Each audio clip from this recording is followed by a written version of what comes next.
Hey, welcome to Men on Everything. This is our show where we talk about everything. In Washington, D.C. is Troy Johnson. In New York City is Mark Clark, and I'm Tony Scott in St. Louis. Mark, how did it go, man? The Snowmageddon was hitting the Big Apple. Was it as bad as they said it was going to be, or was it a case of, well, you know? Okay, well, you know, again, all of us, I guess me and Troy from the Midwest, we don't buy the whole hype. I don't know where this came from, this hype. And sure enough. Sing it, Mark.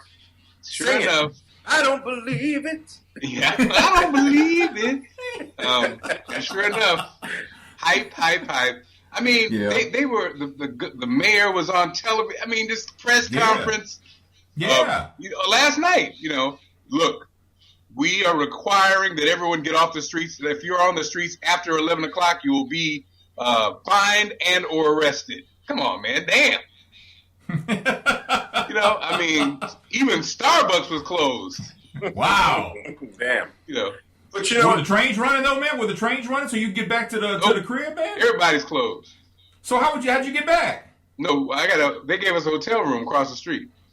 Oh, okay, you're across the street. But if they wouldn't have done that, how would you have gotten back to your place? Oh, man? Yeah, it's locked down, baby. You had to get back. You had to foot it. I would have just stayed at the station, probably. Okay. Uber had dog sled services that could use It's ridiculous because I remember this growing up, man. I don't remember this happening, man. All this hype, man, and then the weather guys look crazy this morning, because they're still trying to make it a story, but it was ridiculous. Like it was like 4 inches of snow. So I'm outside and Starbucks is closed, and yep, okay, back to you, Bob. Well, let's. I'm going to say this as someone who earlier this morning. I was doing the news, and we're talking about all of these issues. Now, north of New York, it's another story. So it's a completely there was a storm, but the projections were off. Apparently, even here, we dodged a bullet in Washington. We only got about an inch of snow, and they knew that was going to be the case. But it's funny, you still have a little bit of the hype, the roads are slick, and they are. So it's like, I think, and I agree with Mark because it's freaking ridiculous how people get caught up about this weather situation. But I would say in this particular case with New York, the way this storm looks, it looked crazy. I don't know how they missed, maybe they just got lucky. But, on one hand, it looks crazy in New York, but again, north of there, they're getting the 30 inches of snow in New England and stuff like that. And I saw like a little video clip. Somebody in Buffalo was calling New Yorkers chumps because Buffalo gets that on. They get that on the regular, right? So they were like, New York, y'all are chumps, man. It's like we don't even wake up unless there's 12. We don't even get out the bed. We don't get out the bed and shovel for anything less than 3 feet. Yeah, I mean, and there was a time when that kind of was the case. If you lived in that kind of climate, getting that kind of snow was just par for the course during winter. Yeah. That's the Mark. You mentioned the most important thing. Hey, y'all, it's winter. Right. It's supposed to snow. It is supposed to snow. It may shut your city down. It might shut you down. Even the cold thing, people complain about it being cold in the wintertime. That's kind of like, it's cold. That's what happens. Yes. What the hell's going on? Yeah. Cold is relative to where you live. I will say this, guys. I think we are becoming a nation of softies. Yeah. From our kids, I told you this story before. I delivered snow on a bike in the ice. Well, the bike didn't even work. I just pushed off one leg because I was injured. You mean That's what I'm talking about. I mean newspaper. You deliver newspaper. I'm sorry, what did I say? Yeah, snow. You deliver snow. I was like, Frosty? That morning when I figured I was going to get a ride, I said, Mom, what am I going to do? I said, you going to take me on my paper route since I had my bike? She said, that's your paper route, not my paper route. That's what I'm talking about. Damn. That's what you're supposed to do, parents. Man. That's your paper route. Now, well, does anybody deliver papers anymore? I mean, No. Well, now grown folks do. Like people, when you're unemployed and you need a little extra cash. I was on those papers. Yes. 3 in the morning, you throw the paper out of your car. You have a number, man? Tony, take this down, by the way. Man, come on, man. Hi, I'm Tony Scott. You can have the St. Louis Post-Dispatch at your door. That looks like Tony Scott in my driveway. Are you Tony Scott? No, I'm not. Tony, you know what? Actually pays double, so live in that world, baby. That's right. Get both of them. Man. So a drone landed on the White House in a tree, man. Somebody flew a drone. I guess they lost control of it because the person did step up and say it was mine. I'm sorry. Yeah. But they shut it down. Secret Service shut everything down, which I thought was interesting because I don't think we're prepared for a drone attack. Even a 2-foot diameter drone could still carry a chemical. It could carry, something, I'm sure. So now I guess they have to look at that because we got radar to pick up, jets and planes and little puddle jumpers and stuff like that. But I don't think we have radar to pick up 2-foot drones, man. That's Tony. You've had a drone land on the White House. You had shots fired at the White House, and then you had a dude roll in and make a sandwich. Basically came through the front door. They're right now actually trying to raise the fence line along the White House grounds to keep people from jumping over a 7-foot fence.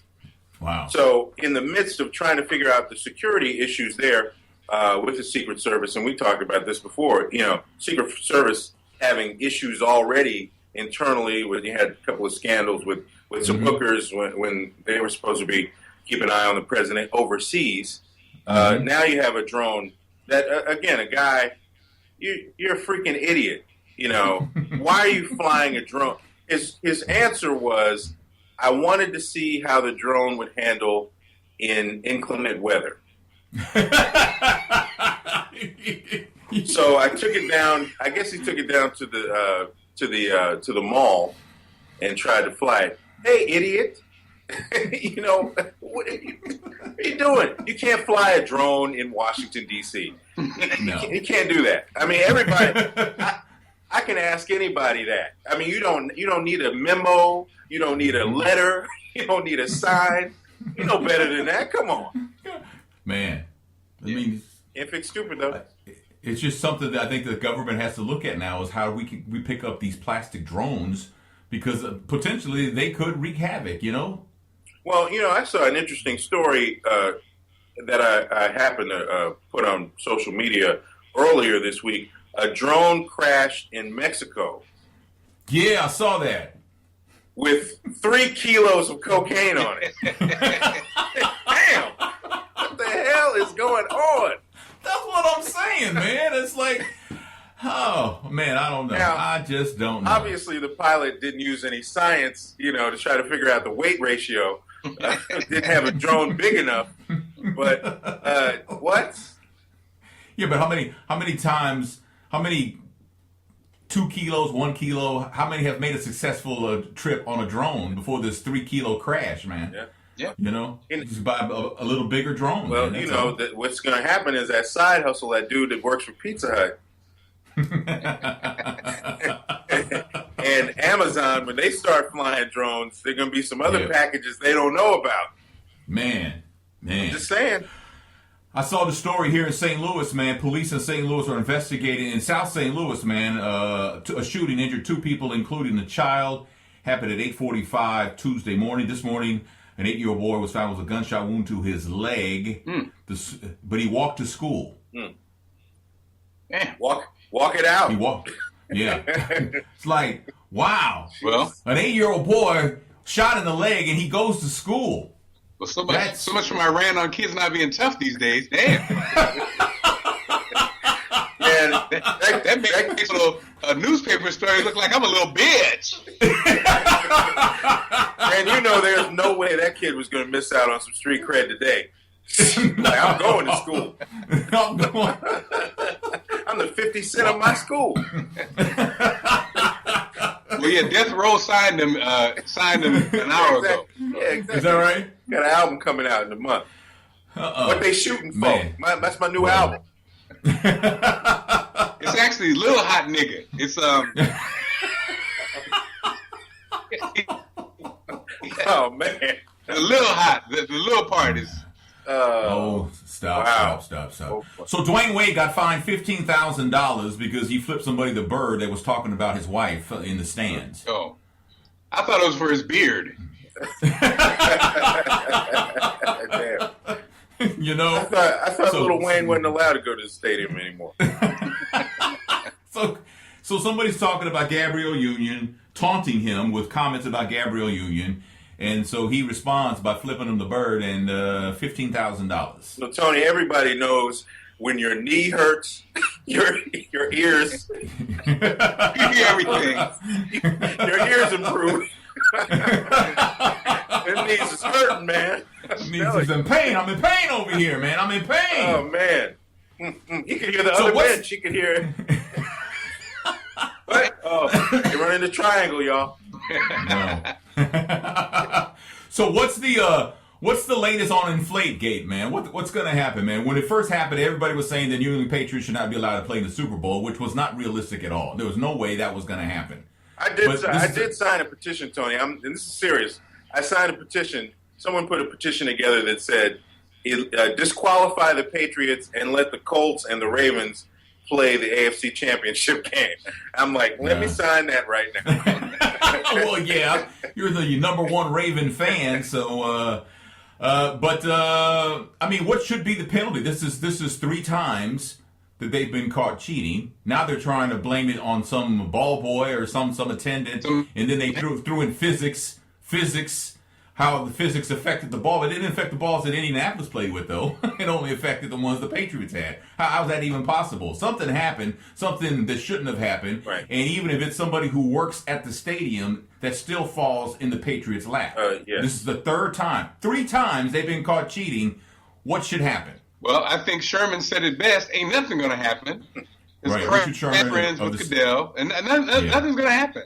Nothing's going to happen. They're because they have cheated before they've been through this. So you have Bill Belichick, who doesn't. Here's a Bill Belichick press conference.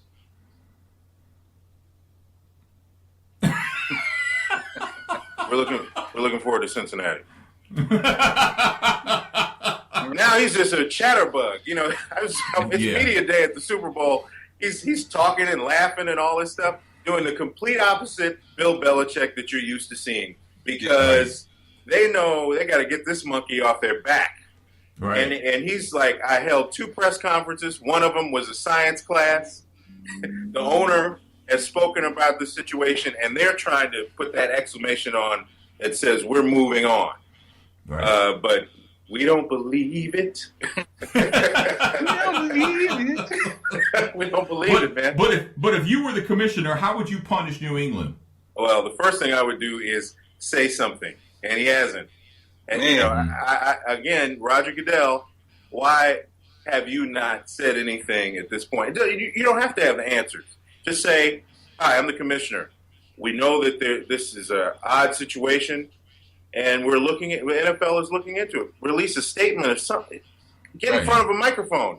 That should have happened as soon as this story popped off. But, of course, it hasn't. No. So, this guy took 24 balls into a restroom stall and managed, allegedly, to get the air out of the balls. In a very short period of time. In a short period, well, because they've been doing it. He had it down to a science. Yeah. What kind of punishment would you dole out, Commissioner Clark? Well, I think we'd have to. Well, he raises a whole bunch of questions. The ball inflation issue, is it real? Is this the only time it happens? Does it happen often?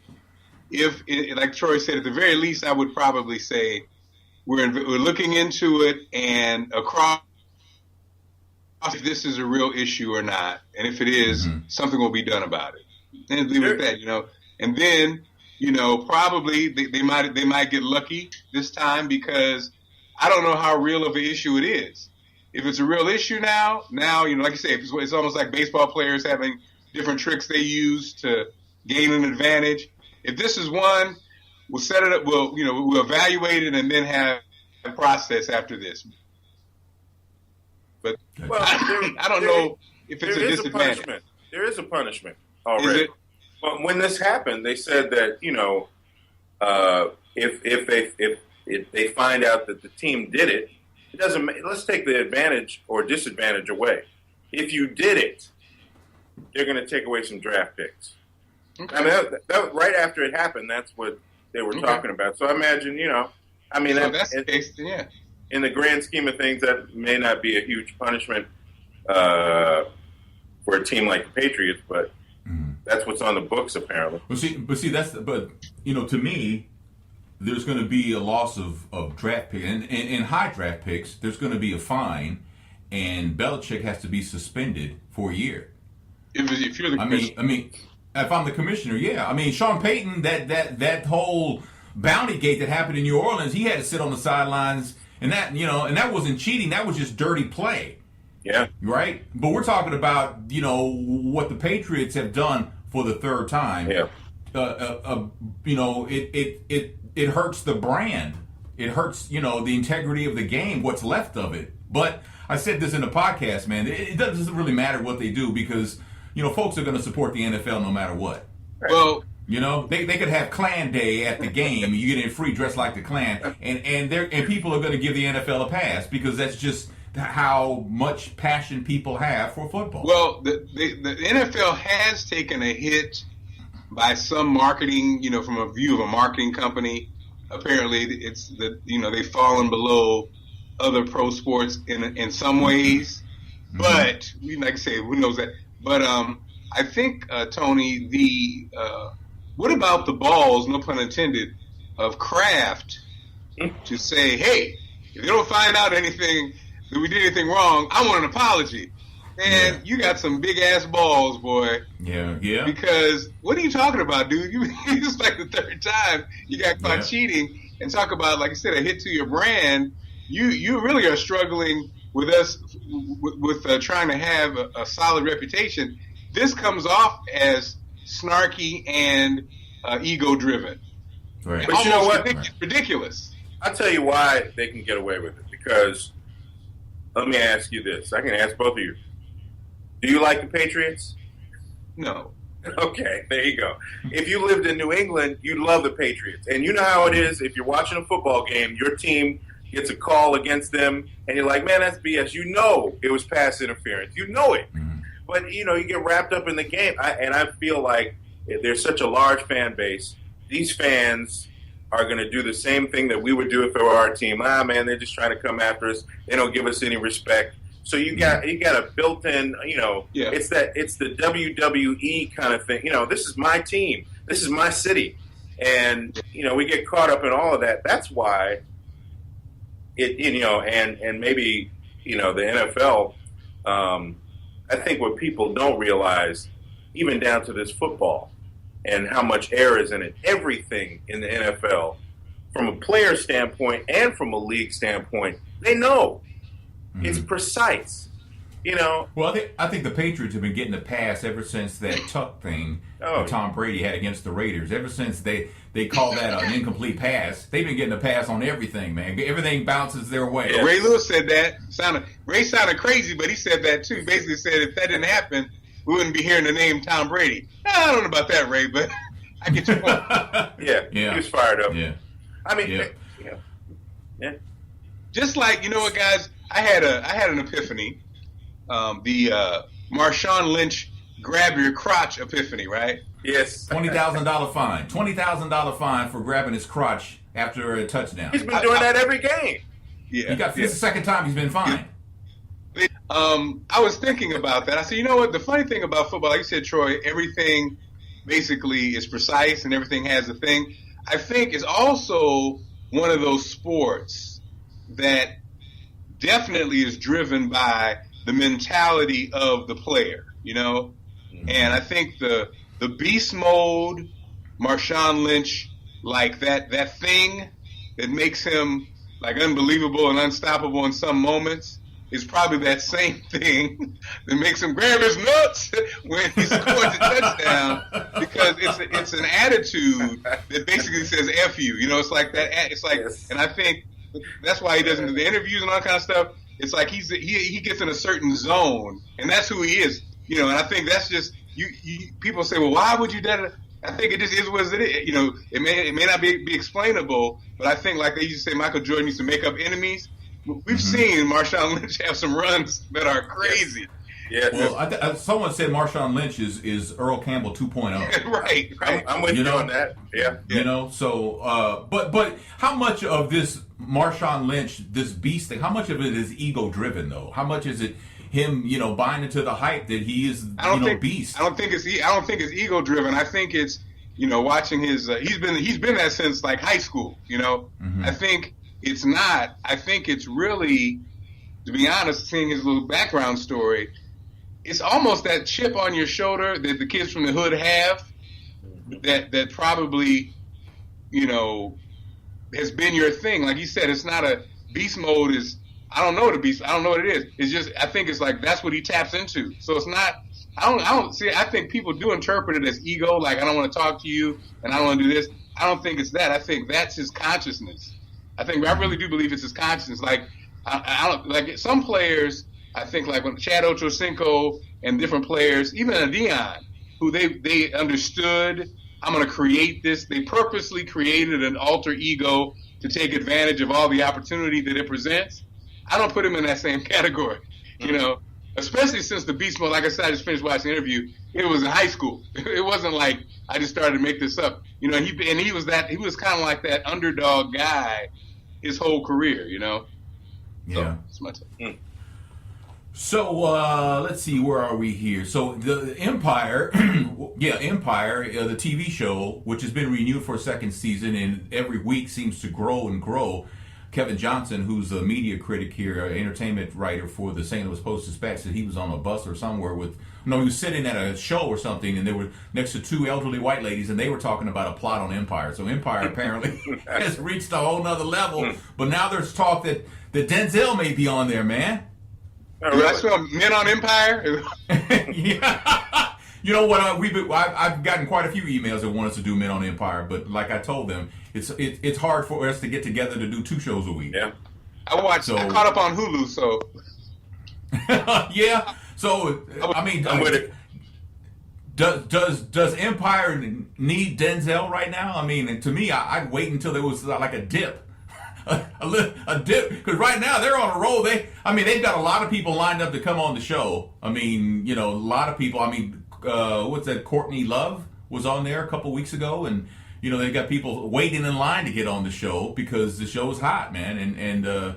But Denzel, man, see, a long time ago, you couldn't, if you were a movie star, and I know Denzel started on St. Elsewhere on TV, but once you're a movie star, you couldn't go back to TV. TV and movies were 2 separate things, and it was very seldom that someone could even make the leap from television to movies. And of course now, I don't think the line is there anymore. No. That's because they want these checks. Yes. Yeah. I mean, Halle Berry did a series this past summer that did real well. So Katherine Heigl is in a show. I mean, she jumped from TV to movies. She's back in like a marquee NBC show. So she tore her drawers with me, by the way. I just want to say that.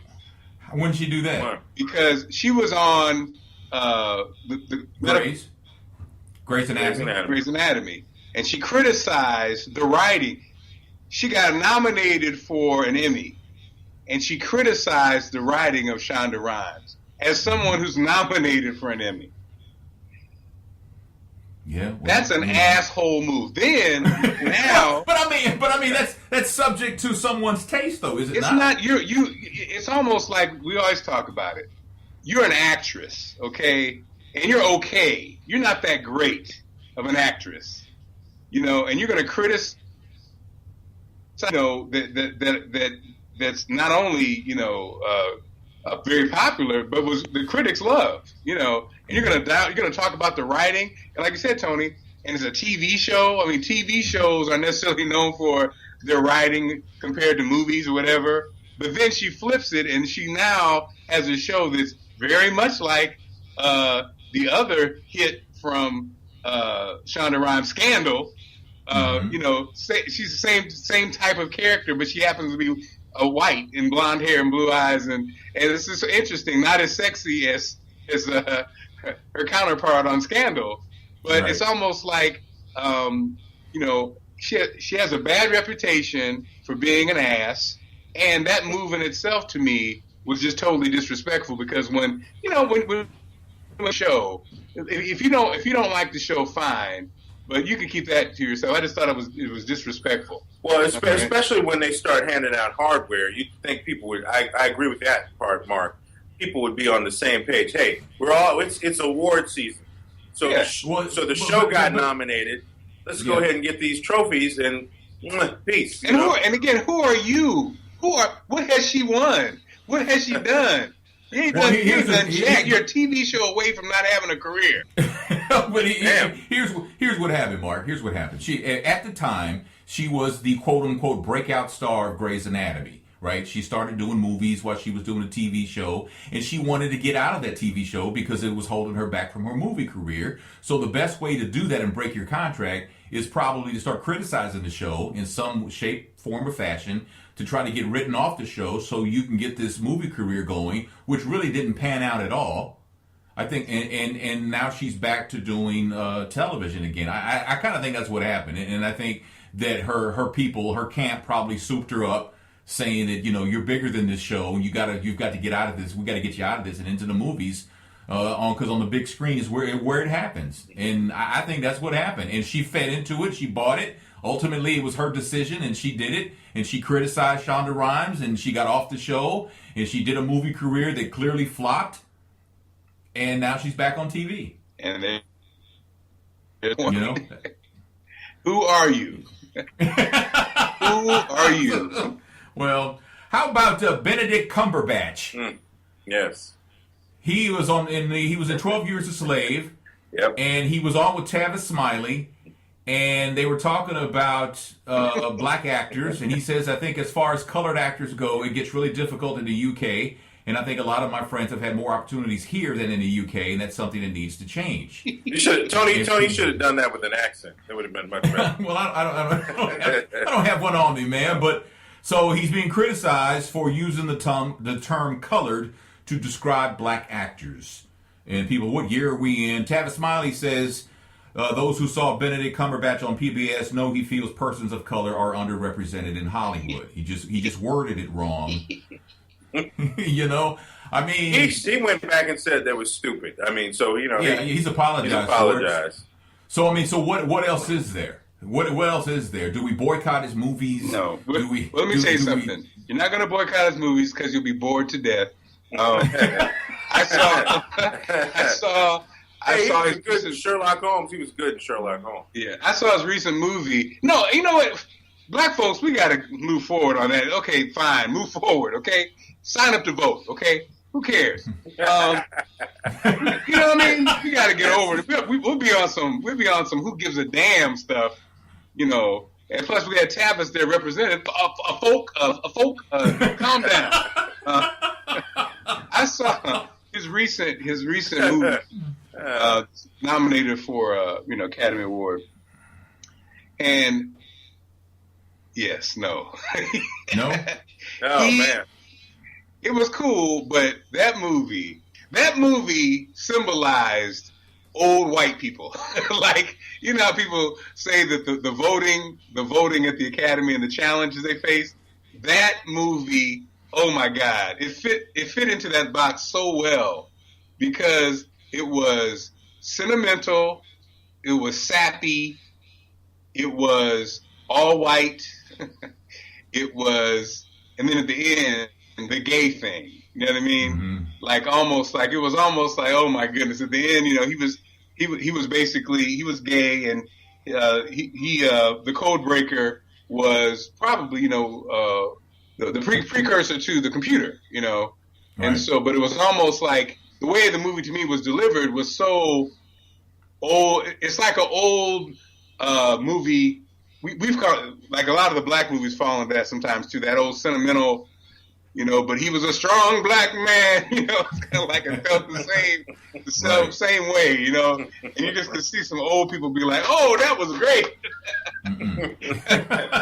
Versus Selma that Selma that was just a whole, like a movement. This was the story of a couple people who were responsible for great things, and you just realize people do love that the individual thing is big for people, but yeah, that movie, I forgot the name of it, I'm sorry, but I watched it and I was like, yeah, boy. So you think this colored comment that he made is nothing then? Yeah, because I think people are confused. I think especially, you take a guy from another country, colored, people of color. But there are black folks over there. Yeah. Right. But I think, like you said, I don't think people pay attention.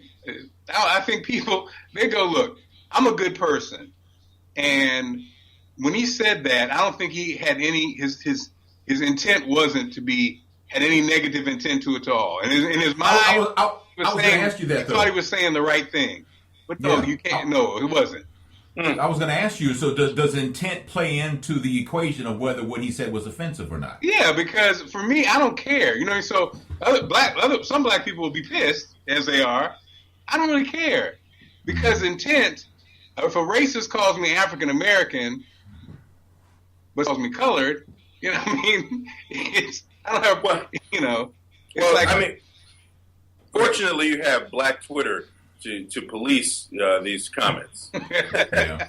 And you know what? I agree with Mark. Let Black Twitter do that, and the rest of y'all go vote, because you're absolutely. We got people who keep an eye on it. That's good. Right. And you know what? I think if you want to find something good out of it, or if you want to, analyze all this, there are people that are keeping an eye on what people say, and calling them out when there's an opportunity to do it. I mean, he did, like I said, he apologized. That means, I better go ahead and get back and fix this mess I've created a quandary. And everyone knows that no racist white people go on Tavis Smiley show. Hell, no black people go on Tavis Smiley show. If you go on Tavis Smiley show, you're pretty much black. Man. So I saw this in Mississippi, where apparently it is against the law to teach how to put a condom on in school. Mm-hmm. I thought you were going to say black people how to read. I was like, what? No, no. So one teacher came up with a solution, and he did it as explaining how to put a sock on a foot. Mm-hmm. And he's being applauded for that because he danced around the rules. And the rules, that rule is outdated. Yes. I mean. Well, Tony, that's what a lot of people don't know. That's what Mississippi means in Latin.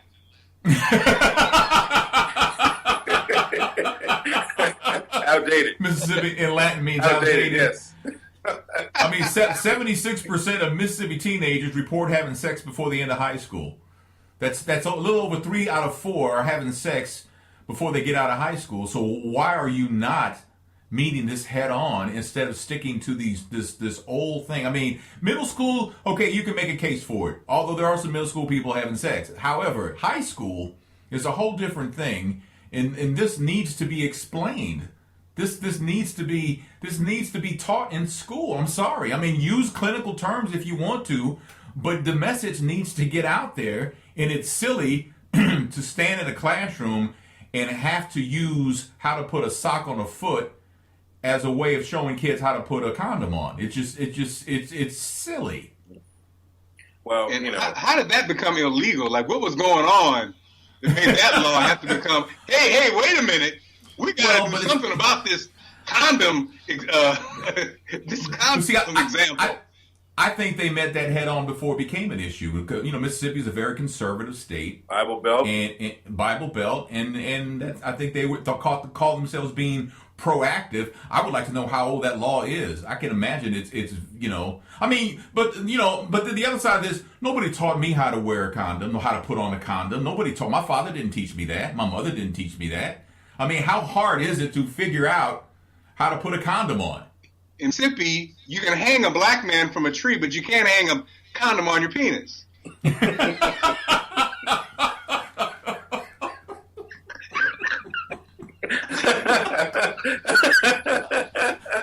Oh man. Yeah. Well, that's what got him in the number 1 market in New York City. That kind of humor, and we love Mark Clark for that. So I don't know, man. I just don't know. They did a study that says that the kinkiest city in America is Portland, Oregon. Yes. San Francisco was a close second, and people always thought San Francisco was always known as being a kink city, right? But it fell off. Apparently, it fell off. They say because of the cost of living and everything. People moved up north, and they settled in Portland, and now Portland is the kinkiest city. Other cities on the list include Chicago, New York, and Washington, D.C. Now, Washington, D.C. does not surprise me because politicians are just freaks anyway. Yes. And New York, there's some of everything there multiplied by 10 because there's 8 to 10 million people living in New York. Yeah. So, of course, they're going to be on every list, right? Chicago, it's a large city, so, but Portland to be number 1 was kind of surprising, though. But then again, Portland. But I've been to Portland. It's a nice town, and I'm not surprised. but wait a minute. First of all, y'all forgot. I'm going to tell you 3 things that make it a kinky city. All right. NBA. Put an NBA franchise in any town. That already adds a kink factor because Well, maybe pro sports in general put or major pro sports. I mean, football.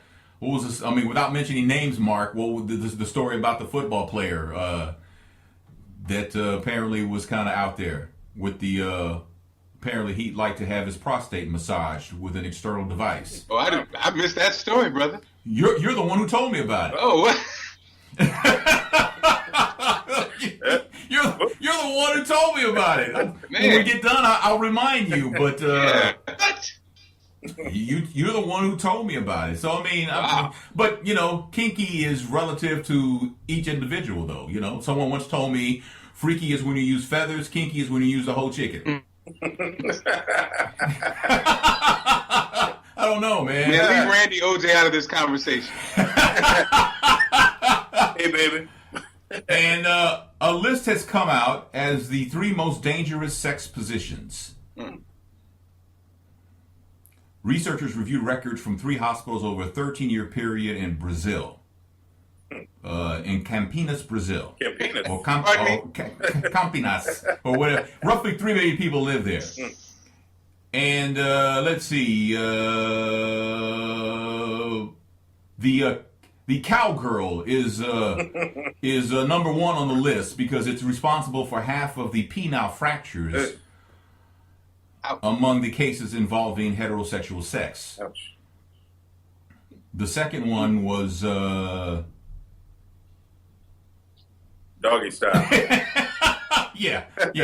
Doggy style. And missionary was number 3. Really? Yeah. Wait a minute. Doggy style was, you say animal style or doggy style? That's number 2? Yeah. And number 3 is missionary.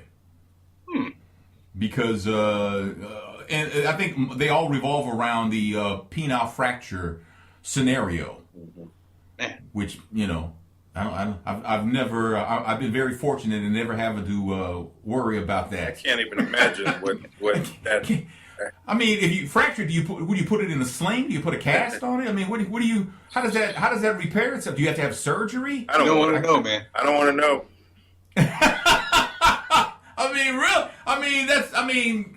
What?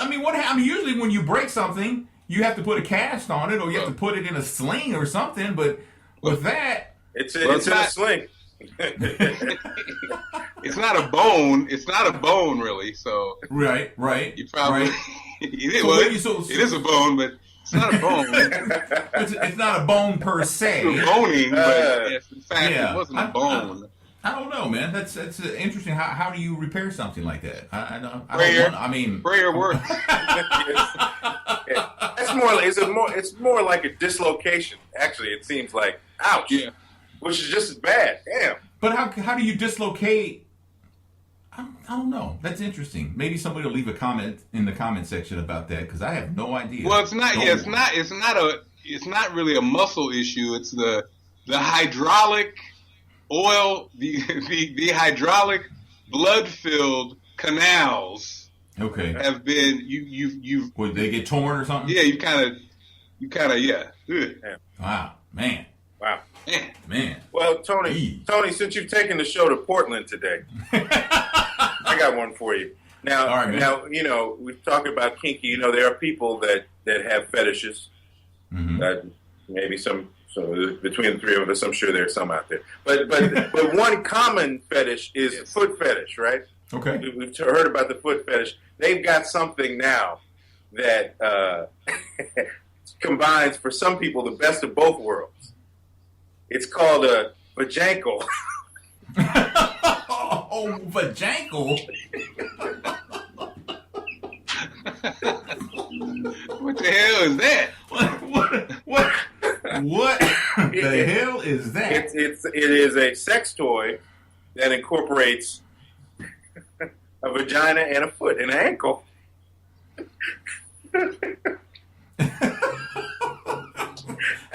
And it's called a vajankle. And this is real. It's called a vajankle.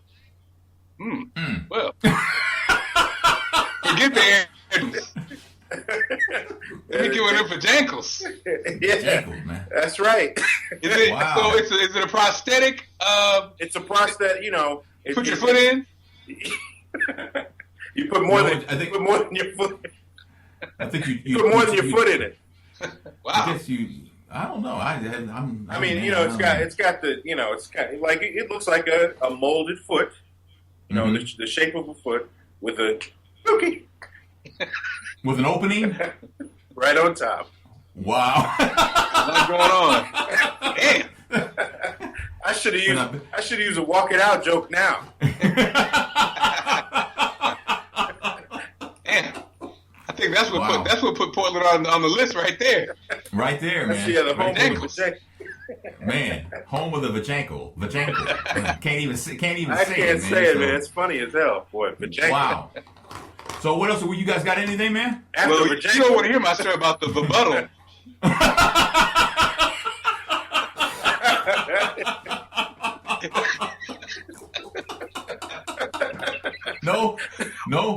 No, we don't. The babooty. Babooty. Man. Yo, I think we need to go on Shark Tank with these ideas. How many babooties have you sold? Well, mail order, I've sold 20. Well, we sold an ass load of them. We just need manufacturing. If we get distribution and manufacturing, we'll be onto something. Oh, man. Yeah. We don't want to be ass out on this invention, man. So like, wait a minute. What's up? Oh, man. Well, there you go. That is our show. What about your Super Bowl predictions, guys? I like Seattle by 7. I'm going with Seattle. I don't think they're going to be deflated this year. I'd like for them to repeat, man. What about you? Yeah, I would like to see them repeat. It's weird. I have this kind of why do I? Because man, the Ravens and the Patriots, man, that rivalry is something else.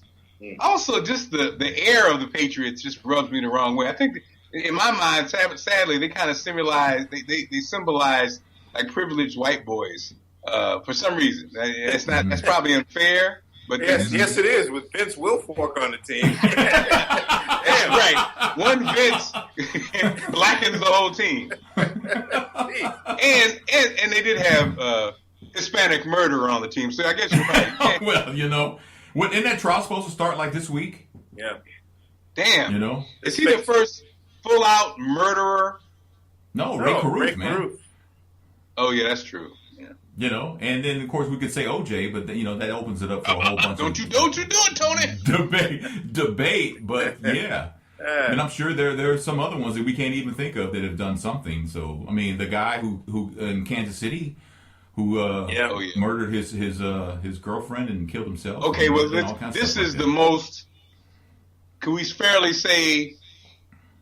We can't say high profile because he was just coming into. He was the best player, probably, right? He was a legitimate superstar, but he was still young, though. I don't think he was a superstar, but I think he was on his way. He was a legitimate star. He was getting there. He was a star. Yeah. But he wasn't a superstar, I think his play had people wondering if Gronkowski was expendable. Right. And he was better than Ray Caruth, right? Well, we didn't get much about, we didn't get a whole lot about Ray Caruth because that was early on in his career. Ray Caruth should be getting out of prison in the next year or two. Because, Really? it's been about 20 years. It's not been 20 years, has it? It's been, he's 20 years, Tony. Come on, man. It happened in the 90s, and we're at 2015. Yeah. Damn it. Where does time go? Your goddaughter was born in 1995. She'll be 20 years old in 2 months. What the hell is going on? So come on, man. It goes by fast, man. And when you lose a job, you really lose track of time. Damn it! That's what happens. You got to wind your own watches. Yeah, you go. On the sidebar, on the Ray Caruth thing, his son. I saw a really good local story on his son, who I believe is somewhere in that 18 to 20-year-old range. Yeah. Somewhere in that range. And he's had some, obviously, he has mental challenges because of the injuries that when his mother was killed while he was in the womb. So they were able to deliver the baby, and he obviously had some challenges. But his grandmother is helping him be an independent person, helping him grow. And it was really if you kind of do a Google search, you can find a local reporter in North Carolina did the story, but it was very inspirational story. So if Ray gets out, should he leave his son alone? I'm sure he will. I can't remember because I saw this a few weeks ago. What the grandmother has been very instrumental in helping him develop, and I can't remember. I know that she explained what his father did. I can't remember if they have a relationship. I don't remember the story, but she definitely said, hey, this is what happened. Right. So yeah, it's horrible. So, horrible. It is. So Tony, from your Christian standpoint,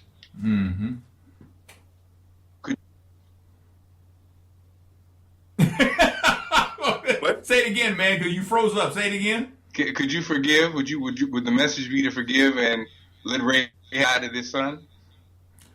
No, because the potential is there that he could damage this harm this boy physically. If he killed a woman he supposedly was in love with, a woman who was literally carrying his child, if he killed a woman while she was carrying the child, what's to say that he doesn't have plans for this young man, once he gets out? So no, I don't think he should ever be able to see this young man ever, because there's a pattern there.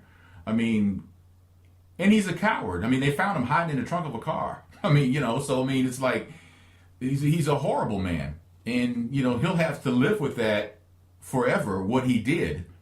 Not only did he take the life of his child's mother, he also did irreparable damage to his son, and one day he'll have to pay for that sin. But nah, it really is up to the young man and his grandmother.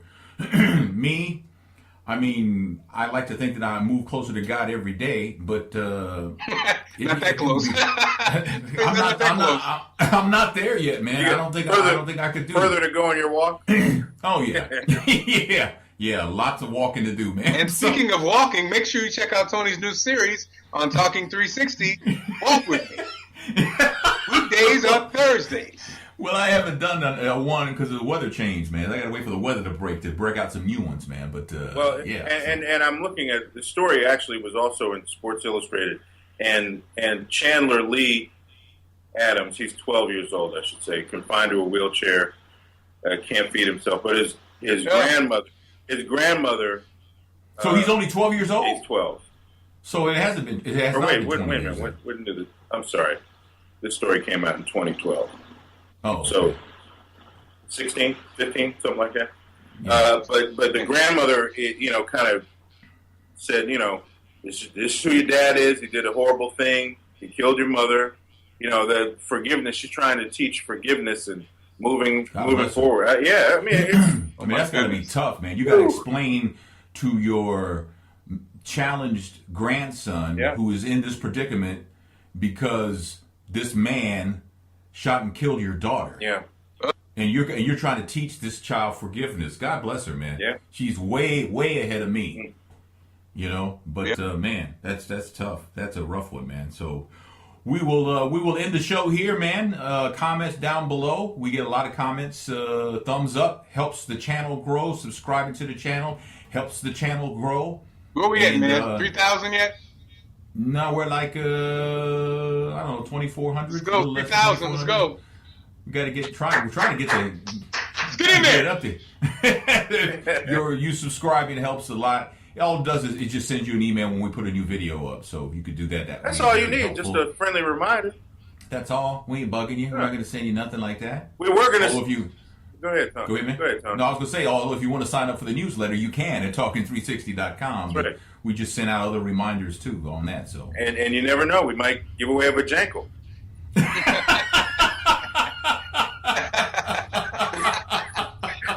I'm gonna look into that, man. That would be a good gift. Some lucky subscriber.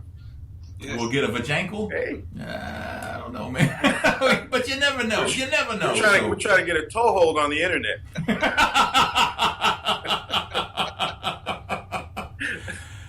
We are Men on Everything. Troy Johnson in Washington, D.C., Mark Clark in New York City. I'm Tony Scott in St. Louis. Thanks for watching. We'll see you again soon.